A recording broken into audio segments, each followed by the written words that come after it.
I am a criminal. Romantic. With a special power. Let me tell you first about my crime. It was the 4th of August of 1992. 4th of August, 1992. 10 a.m. I was sitting in front of Major Torres from the Colombian Army. Like many 18-year-olds in my generation, I was due the very next day to join the ranks and serve my country. The military service was not a joke in those times in Colombia. It meant actual combat with the guerrillas, the occasional narcotraficante. Those were the days of Pablo Escobar. But I was not worried because I had won a scholarship. I had a grant from the French government. And that meant that I would be exonerated. And there I was to just give my papers as a simple formality to the Major Torres. I handed my papers, he looked at me, and he said, everything is in order. But no. The general has decided no more exonerations. You can forget about your scholarship. And that was a shattering moment for me. It meant goodbye to my dreams, to my independence. So I stood up. And I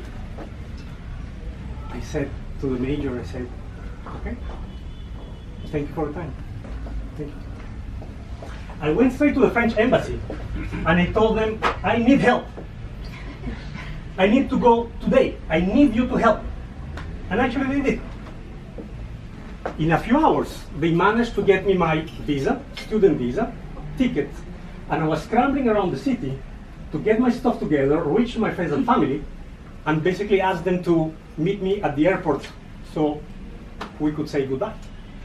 And at 7 p.m. in the very same day, I was taking off from Bogota El Dorado Airport to Paris Charles de Gaulle.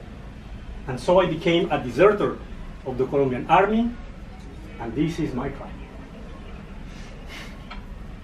This crime tells you also something about how I see myself as essentially a romantic person.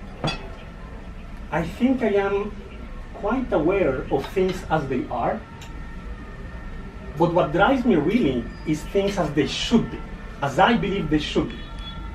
And this is why when the major said no, I thought, yes, no way, I am going now. This is why when I started my professional career, I didn't want to be a software developer or a bank manager or a marketing product designer.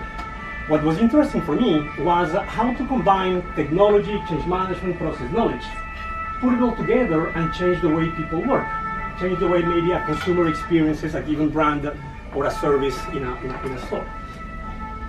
This is also why I am today the luckiest man in the world. Because one day I entered a cafe in Paris and I saw a beautiful, talented jazz singer. And she was so talented, so much passion. I was like, my God, I want to be with this woman. And I went for her. It's true. Completely unaware of all my flaws and the fact that I am just not good enough for this woman. But I just wanted to be with her. And this is my romance. Let me now tell you about my special power. Or even better, hopefully, you will see.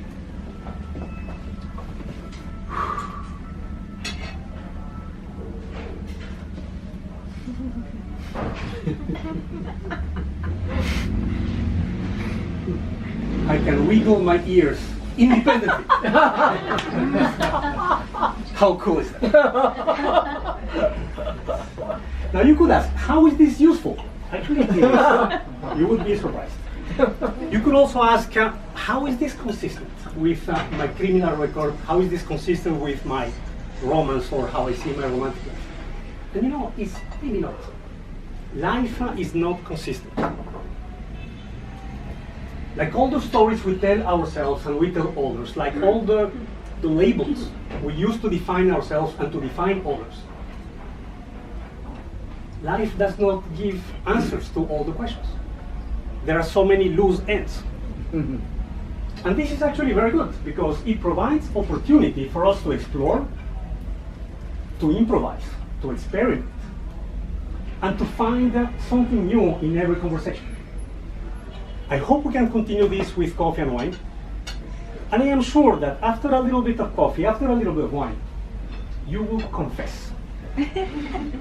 You will confess that also you have broken boundaries in the pursuit of your dream. You will confess that there is something weird about you and about you that makes you beautifully rare.